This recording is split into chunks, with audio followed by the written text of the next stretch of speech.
Hello, everybody. Sassy Biggins here from Biggin USA, doing the second installment, per se, of Confessions of a Rideshare Driver, which I do sometimes do. And I do meet a lot of interesting people. We'll just call them that for right now.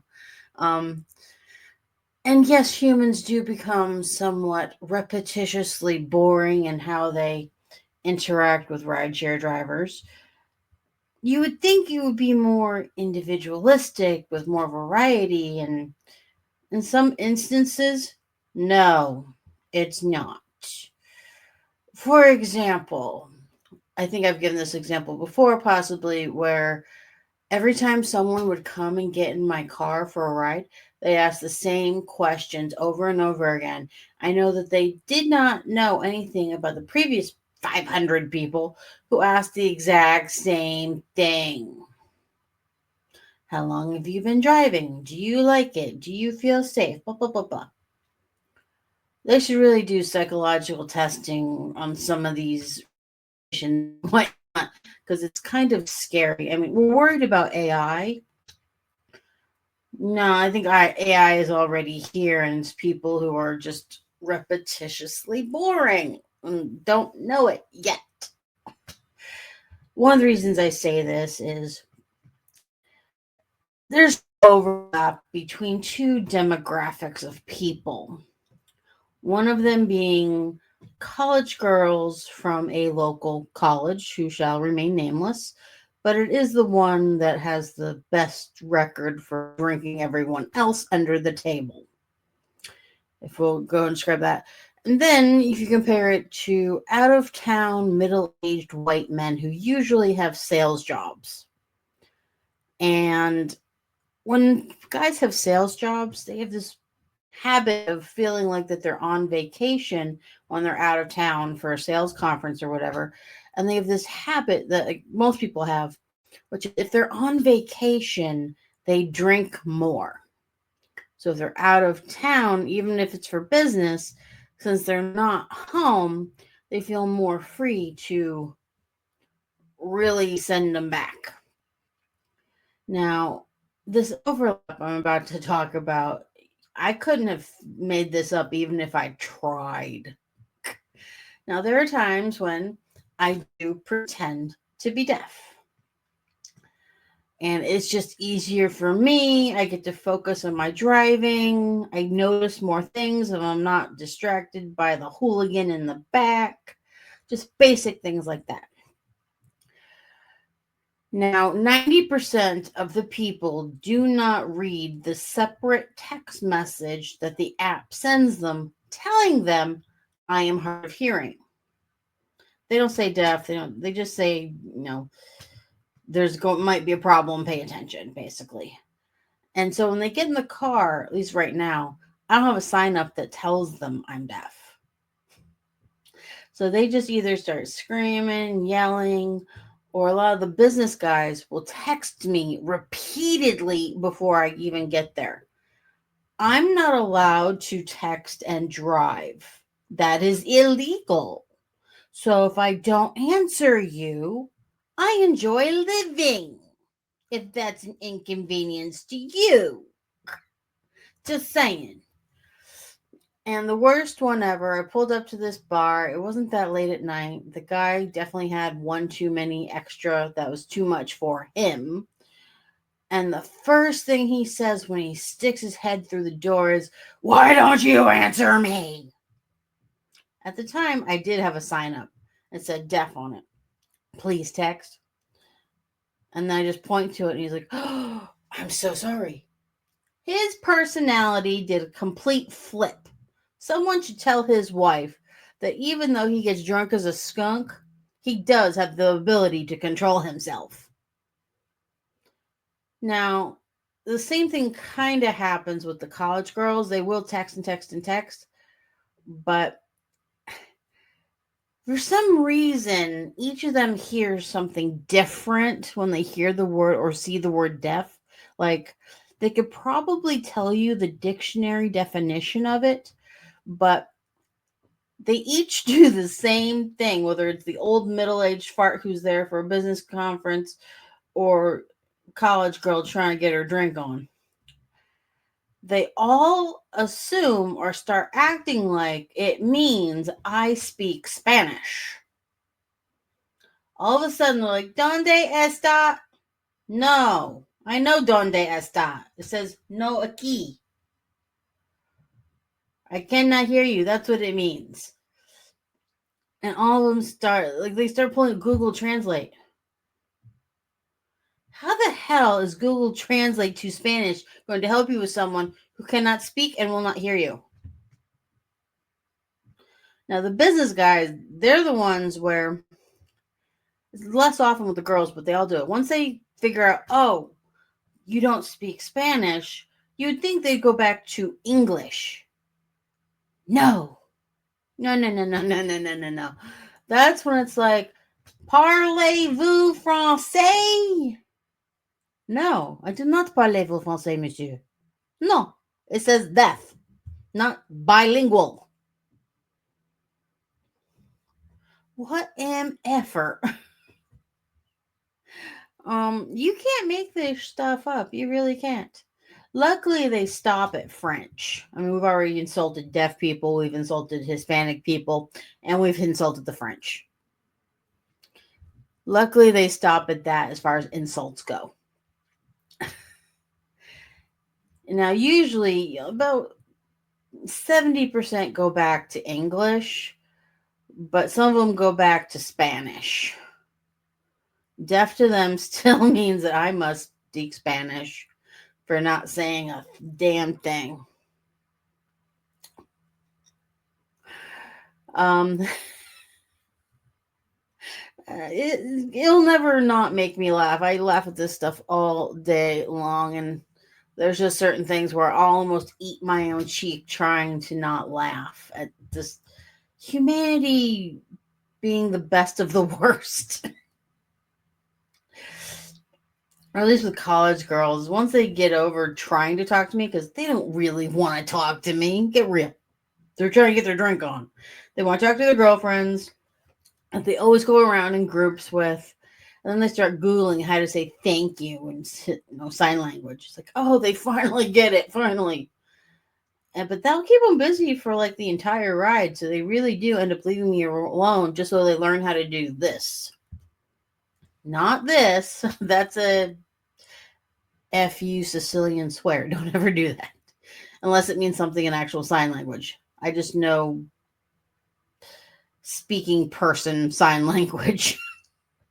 Because I've tried real sign language with a lot of people, and they only know the ones that speaking people use. So,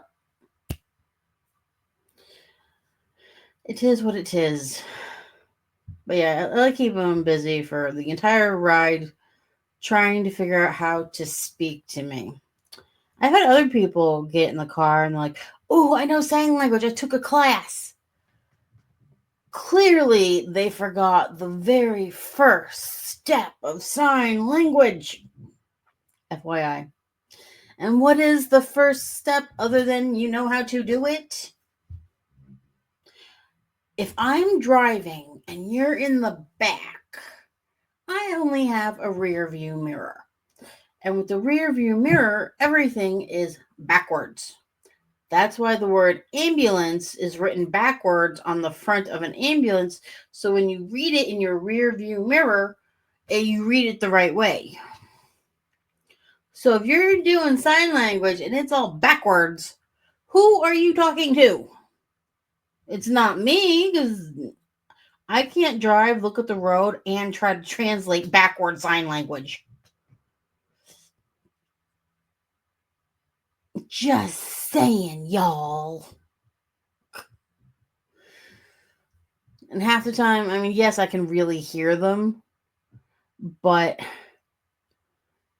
I wouldn't have nearly as many good stories if I was a hearing person. Let's just be honest. Being deaf or pretending to be, it changes humanity. It makes that drunk guy who's meaner than a skunk change his personality. and become a sweet person and then accuse me of being bilingual. It's way better than drunk guy trying to kick my car. Because society has been sufficiently brainwashed into treating people with disabilities better. So if we go from treating me like this person as a ass, just a complete asshat personality, to being a sweet person, and that sweet person is just like normal everyday kindness. If I can convert someone to everyday kindness, yeah, those days I like my job versus really hoping I can leave him on the side of the road. I've only done that once, but all four of them were violent. Nothing actually happened, but the stuff they were saying, couldn't risk it because then I would become violent and I have a brake pad that I don't have to remember to use. Just saying. But people are so much nicer when you force them to be nice.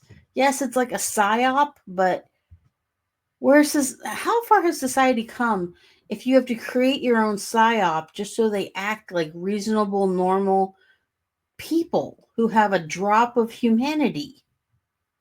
Seriously. How many games and things do I gotta do to make people reasonable? Simple.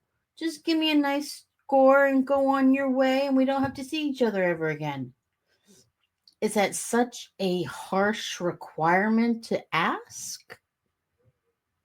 I mean, yes, you could say it's asking, but at the same time, if I don't do this type of ask, you'd be surprised how many people would not give it freely.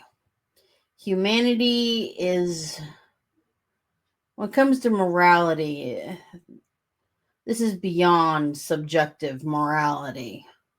They have a real problem. It's like, why do I have to trick people into making them be nice? And there are people out there, you have to trick them just so that they'll be nice. Nothing extra, nothing special, just ordinary, basic, even atheist, basic, nice. And yes, there's some things that the Baptists will do that even the atheists won't lower themselves to. So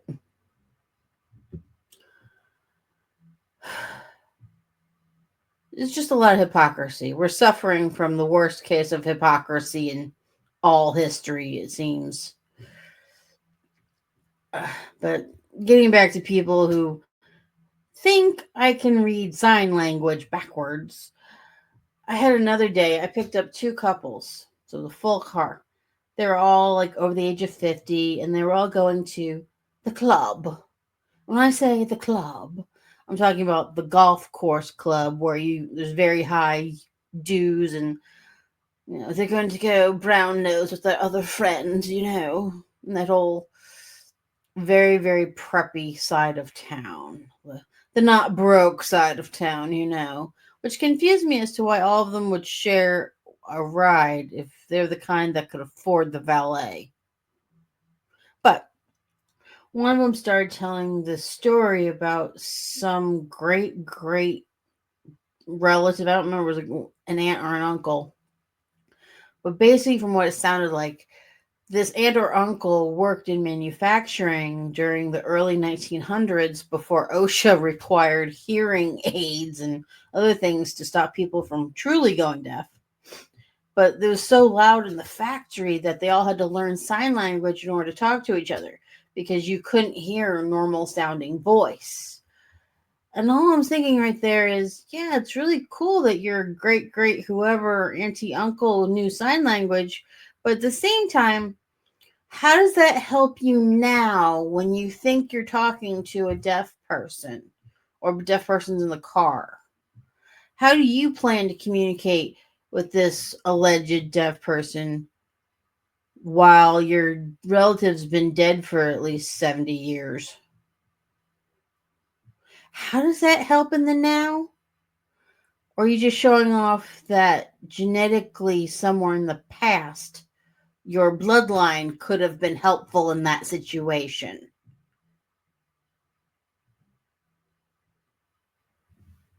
Like the sign says, deaf, please text. Just, why didn't they like talk about how great of a texter they were? It's like, oh, I can help the situation. I can text the driver if we need something. They didn't need anything. They do what everyone else does. They sit there, I drop them off. It's not hard or complex. It's like, yeah, maybe I should bring up some more of my dead relatives who can talk to your dead relatives and we can all, somehow make the social situation less awkward for you. I mean, it's not awkward. Just do like everyone else does. Just treat your driver like the computer or robot that you normally treat them like. We're just objects who drive you. Just ignore us. You don't have to feel compelled to do anything else. We're used to it, I promise. But yes, that is the second installment of Confessions of a Rideshare Driver. Tip your drivers, don't do anything I wouldn't do, and leave all the deaf people alone. We just want to drop you off as fast as possible. And be nicer. Just be nicer to humans in general. Peace out.